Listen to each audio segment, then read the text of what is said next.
IT job కోసం చూస్తున్నారా? ఐటీలో కెరియర్ బిల్డ్ చూసుకోవాలనుకుంటున్నారా? అయితే సమాధానం కోడింగ్ ట్యూటర్. ప్రస్తావన వచ్చింది కాబట్టి యాక్చువల్లీ ఇప్పుడు ఉన్న ట్రెండీ డైరెక్టర్స్లో మీరు కానీ, డైరెక్టర్ బాబీ గారు కానీ, లేకపోతే గోపీచంద్ మల్లినేని గారు కానీ, మీరందరూ ఇప్పుడు కెరియర్ పీక్లో ఉన్న డైరెక్టర్స్ అని అనుకుంటే ఒక్క తరం హీరోస్తోనే ఎందుకు చేస్తున్నారు? Not with the latest and of the heroes, because వాళ్ళందరూ పాన్ ఇండియా మూవీస్ చేస్తూ బిజీగా ఉన్నారు. మనకు ఆపర్చునిటీ ఇవ్వలేదు అని ఎప్పుడైనా రిగ్రెట్స్ లాగా అనిపించింది? ఎందుకు రిగ్రెట్? హ్యాపీగా వాళ్ళు పాన్ ఇండియా రేంజ్కి వెళ్ళి తెలుగు మార్కెట్ని పెంచి వాళ్ళు బిజీగా ఉండి ఫుల్ టాలీవుడ్ కలెక్షన్స్ మీరైనా పాన్ ఇండియా అంటే చేయొచ్చు కదండి. వాళ్ళు ఇవ్వాల్సింది కాదుగా, మేము వాళ్ళని ఎగ్జైట్ అయ్యే కంటెంట్ చెప్పాలి. వైస్ వర్సా, స్టార్స్ వచ్చి మాకు ఇచ్చేది ఏంటి ఆపర్చునిటీ? మేము వెళ్ళి వాళ్ళని ఎగ్జైట్ చేయాలి. అదే అలా పోనీ జరగట్లేదు. జరగాలంటే మేము వెళ్ళి ఎఫర్ట్స్ పెట్టి ఒక కథ ఇప్పుడు స్కేల్ పెరిగింది, స్పాన్ పెరిగింది. సో అంత స్పాన్ స్కేల్ మేము వెళ్ళి కథలు రాయాలి. నేను ఆ కథ రాసి వెళ్తే అద్భుతం. ఇప్పుడు ఎన్టీఆర్ గారు నాకు బాగా తెలుసు.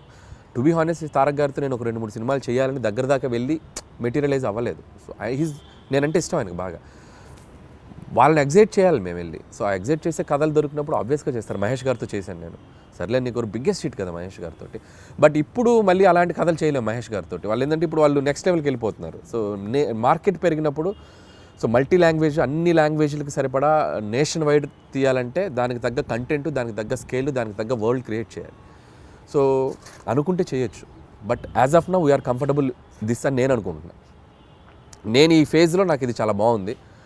ఖచ్చితంగా ఒక 3-4 ఏళ్ళ తర్వాత, 2-3 ఏళ్ళ తర్వాత ఖచ్చితంగా ఎప్పుడొకప్పుడు ఒక ప్లాన్ ఉంది. చేయాలిగా, అందరు హీరోలతో చేయాలిగా, ఖచ్చితంగా చేయాలి.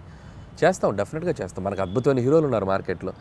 మీకున్న కామెడీ సెన్స్ ఆఫ్ టైమింగ్కి, చిరంజీవి గారికి ఉన్న కామెడీ సెన్స్ ఆఫ్ టైమింగ్కి మీరిద్దరూ కలిసి ఒక ప్రాజెక్ట్ చేస్తే it would be in still more next level అని అనిపిస్తున్న నేపథ్యంలో అసలు దాని గురించి ఎప్పుడైనా ట్రై చేశారా, ఆలోచన చేశారా? ఒక 2-3 సార్లు అనుకున్నాము. సో బిఫోర్ సంక్రాంతికి వస్తున్నాం కూడా మెటీరియలైజ్ అయ్యేదాకా వెళ్ళి మెటీరియలైజ్ అవ్వలేదు డ్యూ టు కొన్ని ప్రాక్టికల్ ప్రాబ్లమ్స్ వల్ల. హోప్ సో కమింగ్ సూన్ అలాంటి ఒక ఎగ్జైట్మెంట్ థింగ్ జరిగే అవకాశం ఉంది. సో అది too early to tell. So Chiranjeevi గారితో చేయాలని నాకు ఉంది. But still it is on the track అని అయితే అర్థమవుతుంది. ట్రాక్లో ఉంది, బట్ కన్ఫర్మేషన్ మనం ఇప్పుడే చెప్పలేము. ఎందుకంటే ఇన్ ద సెన్స్ అన్ని సెట్ చేసుకుని నాకు చెప్తే బాగుంటుంది. సో ముందే చెప్పడం వల్ల ఏంటంటే నేను కథ లేకుండా, కథ పూర్తిగా హీరోకి గారికి చెప్పకుండా, ఏ ఎగ్జైట్మెంట్ లేకుండా ఇది ఉంది అని నేను చెప్పలేను. ఇద్దరు ఎగ్జైట్మెంట్లు అనౌన్స్ చేసామనుకోండి, కిక్ వేరు. సో అందుకని అది అంతా మెటీరియలైజ్ అయ్యాక చెప్తే బాగుంటుంది. Still we're in its very beginning స్టేజ్లో ఉంది. సో మీరు అన్నట్టు చిరంజీవి గారితో నేను అనేది చేయాలి అనుకున్న ఇది మాత్రం ఖచ్చితంగా డెఫినెట్గా మా ఇద్దరికి ఒక ఎంటర్టైన్మెంట్, ఆయనకి ఏం చేస్తే బాగుంటుందనే ఐడియా నాకుంది. అలాగే చిరంజీవి గారితో ఏం చేయాలి అనేది కూడా ఒక క్లియర్ పిక్చర్ ఉంది. సో డెఫినెట్గా ఇట్ విల్ బి లైక్ మీకంటూ ఫోకస్, విజన్ ఉంది కాబట్టి డెఫినెట్లీ అది ఎగ్జిక్యూట్ అవుతుంది వెరీ సూన్. ఈ సినిమా ప్రమోషన్స్ గురించి మాట్లాడితే అంతా యూనిక్గా, చాలా డిఫరెంట్గా ప్లాన్ చేయడం వాజ్ యువర్ చాయిస్ అండి, your idea, in fact your creative part. Especially Venkatesh గారు నేను పాట పాడతాను అన్నది ఎవ్రీ ఫిలిం అంటే నేను ఇప్పుడు కాదు, ఎవ్రీ ఫిలిం ఆల్మోస్ట్ F3 ముందు నుంచి కూడా, సరిలేరు టైం నుంచి అని చెప్పలేను కానీ F3 దగ్గర నుంచి కూడా భగవంత్ కేసరికి కూడా కొన్ని రీల్స్ చేశాను అమ్మాయిలతోటి. శ్రీలీల కాజల్తో కూడా చేశాను. బట్ ఈ సినిమాకి ఎక్స్ట్రీమ్ చేసాం. అంటే ఈ సినిమాకి క్రియేటివ్ పార్ట్ అంతా మీదేనా ఐడియా? లేదు, టీం ఉంది. I have a team. So digital team ఉన్నారు, వంశీశేఖర్ అండ్ మనోజ్ టీం ఉన్నారు. బట్ నేను ఎక్కువ పార్టిసిపేట్ చేస్తాను. వాళ్ళు చేసిన దాంట్లో అవి ఇన్స్టెంట్గా నేను క్రియేట్ చేసుకున్నాను. వెంకీ గారు నేను అనుకున్న చేసినవి కొన్ని ఐడియాస్. వాళ్ళు ఏంటంటే నేను ఐడియాస్ చెప్పాక వాళ్ళు డెవలప్ చేస్తారు. వాళ్ళ దగ్గర ఏదంటే నేను ఇంకా బాగా డెవలప్ చేస్తాను. It's like mutual. But most of the time ఏంటంటే నేను ఎక్కువ ఇన్వాల్వ్ అయ్యి వాళ్ళని ఎంకరేజ్ చేస్తూ ఉంటాను. ఇలా చేసుకొని రండి, ఇలా అనుకోండి, ఇలా చేయండి. వాళ్ళు అంతే, అబ్బా అన్న సూపర్ అన్న, ఇది అదిరిపోయిందని ఇచ్చేద్దాం అని చెప్పి. లైక్ ఇప్పుడు క్యాప్టెన్ ఉంటే ఎలా ఉంటుంది టీంలో, ప్లేయర్స్కి క్యాప్టెన్ ఒక ఎలా ఉంటుంది, అలా క్యాప్టెన్గా నేను వాళ్ళని మోటివేషన్ కానీ వాళ్ళని డ్రైవ్ చేయడం కానీ బాగా చేస్తుంటాను. కాబట్టి వాళ్ళు ఇంకా ఎక్కువ బాగా కష్టపడి పనిచేస్తారు. సోషల్ మీడియా మొత్తం గోదావరి గట్టు మీద సాంగ్స్ రీల్ అసలు మారం రోగిపోతుంది. That itself shows the cinema is like super success already before the release. ఈ క్రెడిట్ ఎవరికి ఇస్తారు? వారిని సో భీమ్సేనండి, 100% భీమ్సేన్, రమణ గోగుల ఇద్దరికి. సో ట్యూన్ లేకపోతే ఆ సాంగ్ లేదు, రమణ గోగుల గారు పాడకపోతే ఆ రీచ్ లేదు. అసలు ఆల్ ఆఫ్ ఎ సడన్ ఆయన పిక్చర్లోకి తీసుకొచ్చారు. All of a sudden it became a blast. All of sudden కాదు, ఇట్స్ లైక్ ప్లాన్డ్. ఒక మంచి వాయిస్తో వెళ్ళాలని మేము వెయిట్ చేసాం. ట్యూన్ ఎప్పుడో జూన్లోనే కంపోజ్ అయింది ట్యూన్.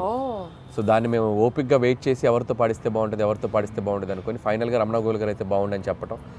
అక్కడి నుంచి బీమ్స్ రమణ గోల్ గారికి టచ్లోకి వెళ్ళి ఆయన ఒప్పుకోవడం. సో బేసిక్గా ట్యూన్ అద్భుతంగా ఉండడంతో రమణ గోల్ గారు కూడా ఈజీగా యాక్సెప్ట్ చేశారు. సో వచ్చాక ఆయన పాడి ఆయన చమక్కులు కొన్ని యాడ్ చేసి టరారీరారా రే ఇలాంటి చమక్స్ ఉంటాయి ఆయనవి. ఆయనవి ఉండటం ఇట్స్ లైక్ టీమ్ వర్క్, అందరూ అద్భుతంగా. So regular set of questionnaire కాకుండా ఒక చిన్న ర్యాపిడ్ ఫైర్ చేద్దాము. ఫాస్ట్గా టక్కన ఆన్సర్ రావాలి మీరు. Okay, because that it self is rapid fire. హీరోగా చేస్తారా, విలన్గా చేస్తారా? మీకు ఆపర్చునిటీ ఉంటే విలన్గా చేస్తాను. విలన్గా చేస్తారు. Who is your favourite villain? నా ఫేవరెట్ విలన్ రఘువరన్. ఆ వాయిస్ ని మిమిక్ చేయగలరా మీరు? చేయగలంటే ఇప్పుడు Try చేయండి ఒక్కసారి. శివ శివ శివ శివ వాడేమన్నా దేవుడా, 2 లారీల జనాన్ని తీసుకెళ్ళి వాడిని చంపేయండి. వేరే లెవెల్ అని గారు మీరు. ఏదో గుర్తుంది అప్పుడు. మీ ఫేవరెట్ పంచ్ లైన్ మీ సినిమాల్లోది, సీక్రెట్గా మీరు రియల్ లైఫ్లో మీరు వాడుకునేది ఏంటి? డైలాగా? ఫేవరెట్ పంచ్ లైన్ మీకంటూ పంచ్ లైన్స్ తెగుంటాయి కదా మీ సినిమాలో. పంచ్ డైలాగులు అంటే నా సినిమాలో నాకు అంతేగానే ఫేమస్ కదా, అదే వాడుతుండేవాడిని. అంతేగా అదే వస్తుంది. అంటే మీ రియల్ లైఫ్లో కూడా మీకు అదే వస్తుంది? జనరల్ కాన్వర్జేషన్స్లో కూడా ఎవరైనా ఏదైనా చెప్పినా అంతేగా అంటూ ఉంటాం. ఓహో, అది మీ ఊతపదం అయిపోయింది. వండర్ఫుల్. అయితే సో అసలు ఇంత కామెడీ సినిమాలు తీసే మీరు లైఫ్లో ఎప్పుడన్నా ఫుల్ ట్రాజడీ, ఎమోషనల్, కళ్ళమ్మటి నీళ్ళు వచ్చే సినిమా ఎప్పుడన్నా తీస్తారా? తీయలేను. అంత ఆలోచించారేంటంటే? అంటే తీద్దామా అని అక్కడ దాకా వెళ్ళా, తీయలేని అనిపించింది, మళ్ళీ వచ్చా తీయలేనని చెప్పా. మీరు మీ సినిమాల్లో ఏదన్నా ఒక రోల్ యాక్ట్ చేయాలి అని అనుకుంటే మీకు మీరు ఏ రోల్ డైరెక్ట్ చేసుకుంటారు? నా సినిమాలో రోలా? నాకు ఏమన్నా అన్ని చూసారా అడిగిన క్వశ్చన్ కానీ అర్థం. అన్ని సినిమాల్లో అన్ని క్యారెక్టర్స్ బాగానే ఉంటాయి.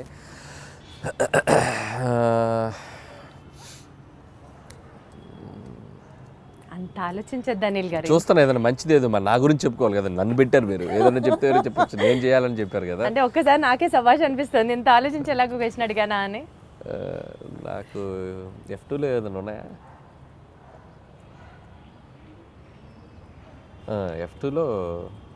F2లో రఘుబాబు గారి రోల్ బాగుంటుంది నాకు. సో వెంకీ గారి పక్క నుండి ఎమ్మెల్యే క్యారెక్టర్, అదైతే నన్ను పెట్టుకొని ఇంకోసారి తీసుకుంటాను. అది బాగుంటుంది. వాళ్ళిద్దరు మంచి కెమిస్ట్రీ కూడా బాగుంటుంది. కరెక్ట్ సూట్ అవుతుంది కదా పర్ఫెక్ట్గా. వండర్ఫుల్. సెట్లో హ్యాండిల్ చేయడానికి హీరోస్ బెటరా, హీరోస్ ఈజీయా, లేకపోతే కమెడియన్స్ని హ్యాండిల్ చేయడం సెట్లో కష్టమా? నాకు అందరితో ఒకటే ఈక్వేషన్, హీరో అయినా కమెడియన్ అయినా అందరితో బాగుంటాను నేను. They love me, I love them. అందరితో ఒకలా ఉంటుంది, ఒకరు ఎక్కువ ఒకరు తక్కువ. చెప్పారా అనిల్ గారు, ఏం చెప్పారు. సో యూజువల్లీ మీరు ఒక సినిమాకి టైటిల్ పెట్టేటప్పుడు స్క్రిప్ట్ ఫస్ట్ చూస్తారా, లేకపోతే క్యాచీ టైటిల్ కావాలనుకుంటారా? క్యాచీ టైటిల్ ఆలోచిస్తాం. స్క్రిప్ట్కి సంబంధం లేకపోతే లింక్ అవ్వాలని ఆలోచిస్తాం. అది లింక్ అవ్వాలి. స్క్రిప్టా క్యాచీ టైటిలా? Catchy title. ఇప్పుడు జీవితాంతం బతకడానికి కావాల్సినంత డెలిషియస్ ఫుడ్ ఒకవైపు, బ్లాక్ బస్టర్ సినిమాలు ఒకవైపు, ఈ రెండిట్లో ఒకటి చూస్ చేసుకోవాలంటే ఏం చేస్తారు? Blockbuster films. అంటే ఫుడ్ లేకపోయినా పర్లేదా? ఓకే, సినిమా అనేది నాకు ఎనర్జీ కిక్. అది సినిమా. మీ రియల్ లైఫ్లో విలన్ ఎవరు? నా రియల్ లైఫ్లో విలన్ నేనే. ఎందుకు? ఒక్కొక్కసారి నాకు ఆ సందీప్ రెడ్డి వంగలాగా ఉండాలనిపిస్తుంది. నాకు రియల్ లైఫ్లో అతనిలాగా బోల్డ్గా ఎవరైనా ఏదైనా కౌంటర్ చేస్తే అవతల వాళ్ళు క్వశ్చన్ అడిగే వాళ్ళు కూడా వణికేలా మాట్లాడతాడు. So that is the character. I love him. అలా ఉండాలనిపిస్తుంది. అప్పుడు నాకు విలన్ నాకు రాదు అలా ఉండడం. అందుకని ఇప్పుడు సందీప్ని ఎవరైనా కమెంట్ చేశారనుకో భయపడిపోతారు, కమెంట్ చేయలేరు సందీప్ని. ఎందుకంటే అంతకంటే కౌంటర్ సెటైరో కౌంటర్ వేస్తాడు ఆయన. సో అది మనకు రాదు. అందుకని అనిపిస్తుంది ఒక్కోసారి, బా నీకు నువ్వే విలన్ రా, నువ్వు అలా ఉండలేవు అనిపిస్తుంది. సో డెఫినెట్లీ ఈ ఫీలింగ్తో మీరు తర్వాత అలాంటి క్యారెక్టర్ని ఇంబైబ్ చేసుకుంటారేమో అనిపిస్తుంది. చూద్దాం. బట్ నా వల్ల కాదు, బేసిక్గా నా నేచర్, నేను అలా ఉండలేను. ఇప్పుడు మీకు ఒక సూపర్ పవర్ ఉందనుకోండి, మీ గురించి గాసిప్ చేసుకునే వాళ్ళ దగ్గరికి వెళ్ళి వినాలనిపిస్తుందా మీకు? లేకపోతే పాస్ట్లోకి వెళ్ళి ఏదైనా ఒక సీన్ని రీమేక్ చేసి బెటర్ చేయాలి అని అంటే వుడ్ యూ డూ దాట్? ఈ రెండిట్లో ఏం చేస్తారు? గాసిపింగ్ వినాలనిపిస్తుంది నాకు. ఎవరైనా చెప్తే వెళ్ళి ఒక చెవి వినాలనిపిస్తుంది. ఏం మన గురించి బయట వాళ్ళు ఏం మాట్లాడుకున్నారు, పొరుగింటోళ్ళు పక్కింటోళ్ళు అనే ఇంట్రెస్ట్. అలా మీ గురించి ఎవరైనా ఏమైనా మాట్లాడుకున్నది మీ చోదాకా వచ్చింది? రాలేదులే కానీ, బట్ తెలుసుకోవాలంటది. మన గురించి మనం వెనక ఏం మాట్లాడుకుంటారో తెలుసుకోవాలంటది. మీరు గాసిప్ చేస్తారా? అయితే నేను తక్కువ చేస్తారు. గాసిపింగ్ చేయని మనుషులు ఎవరు ఉండరు. ఎందుకంటే హ్యూమన్ బీయింగ్కి ఫస్ట్ మాట్లాడుకునేదే గాసిపింగ్. అదేంటి ఇదేంటి అనే మాట్లాడుకుంటాం మనం. లేకపోతే కాన్వర్జేషన్స్ ఎక్కడ జరుగుతాయి? ఏదో ఒక థర్డ్ పర్సన్ డిస్కషన్ జరగాలి కదా.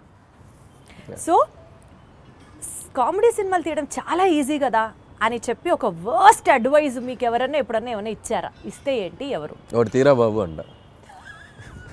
ఎవరైనా ఇస్తే ఒకసారి బాబు మీకు ఎవరైనా ఇచ్చారా? నాకు ఎవరు ఇవ్వలేదు పాపం. కామెడీ సినిమాలు తీయటం ఈజీ అని ఎవరు అనలేదు, కానీ తీయడం చాలా కష్టం. అలా ఎవరైనా తీయమని మీరు అన్నట్టు అంటే మాత్రం ఒకటి తీసి చూపించు బాబు అంటే నేను అంతే, అంతే చాలా కదా, simple గా. అంతే కదా, ఒకటి తీసి చూపించు బాబు, అందులో 100 అర్థాలు ఒకసారి నవ్వించు బాబు, పో నవ్వించు యాక్చువల్లీ బాబు. నవ్వించడం చాలా కష్టం అండి. And you are an expertise in it Yeah. చెప్పాలి అని అంటే.